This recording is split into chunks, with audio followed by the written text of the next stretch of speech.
Okay, this is an impromptu video looking at the drive plate, the friction plate in a Snapper snowblower. This is the model 1030, so 10 horsepower, 30-inch wide cut.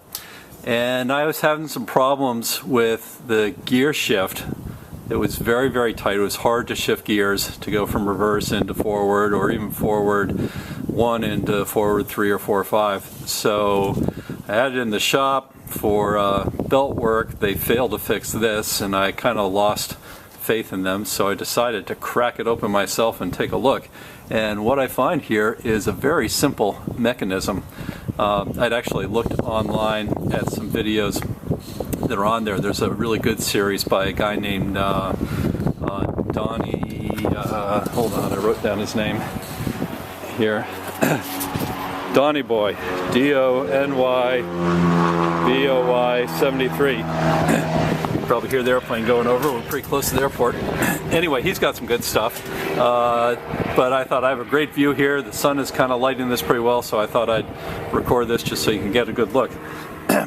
So what we got here is a steel drive plate right here, which spins around when the motor's going. 2 belts, one for the auger, one for the, one must be coming down off the motor, I guess.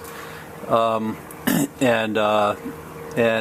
then you have this friction wheel up in here, which is just a rubber wheel that spins around. Right now it's not touching the drive plate, but when you depress the gear lever or the drive lever, this presses down on the plate and spins, and as you spin your tires, you can see that whole mechanism spinning. The rubber wheel spins, it turns this hexagon shaped axle, which goes through the gear drive right in here, and well, actually I guess the power comes through the friction wheel, through the gear drive, turns the axle, and ends up turning these gears over here, and subsequently the drive shaft.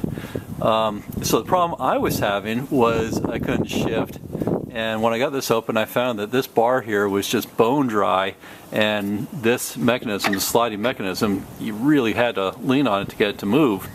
So all I did was put some grease on here, some white lithium grease, and you know, worked it back and forth until I had grease on both sides, and then all of a sudden, just in an instant, it just broke loose, and now it slides, you know, beautifully back and forth.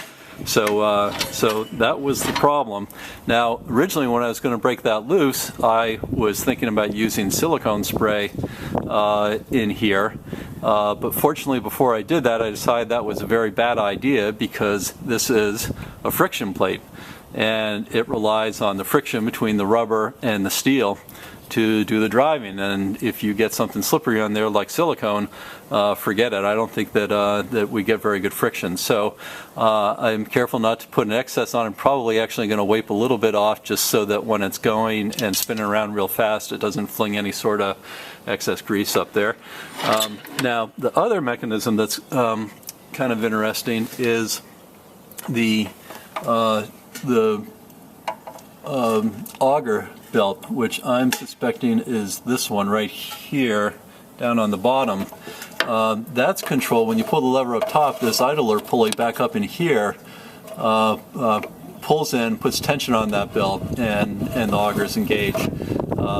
So like I said, I mean, super simple design here. In this, on the friction plate, what happens is right now it would be in the equivalent of the fastest forward speed.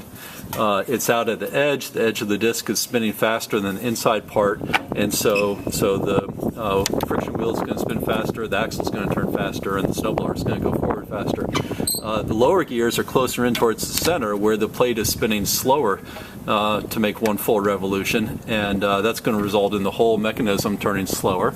And then to go in reverse, it jumps up over to the other side here, and only gives you one speed in reverse, but it's on the other side of the plate, so the friction wheel is going to spin the opposite direction.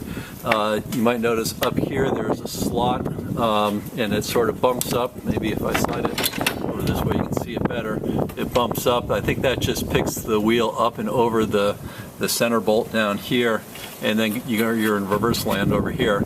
You know, that's about it. It's a pretty simple system, kind of cool. Now, one thing I'll point out up here related to it is here is the shift lever.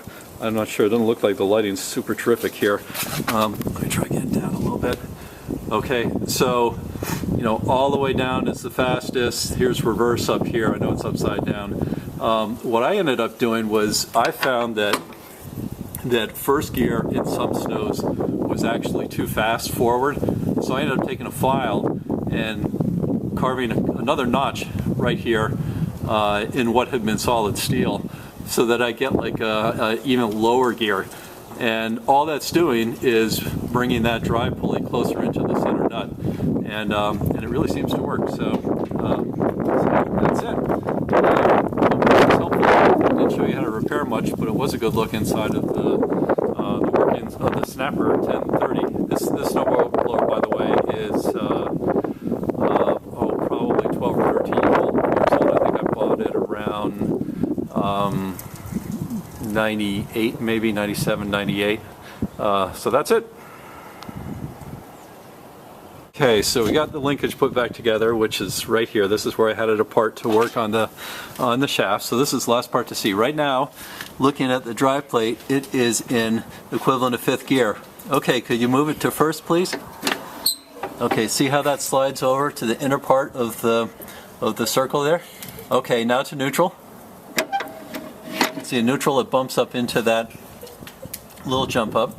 And now go into reverse, please. And see how that moves over to the far side, the other side of the plate, where the spinning disc will move the drive wheel in the opposite direction, and the snowblower will go in reverse.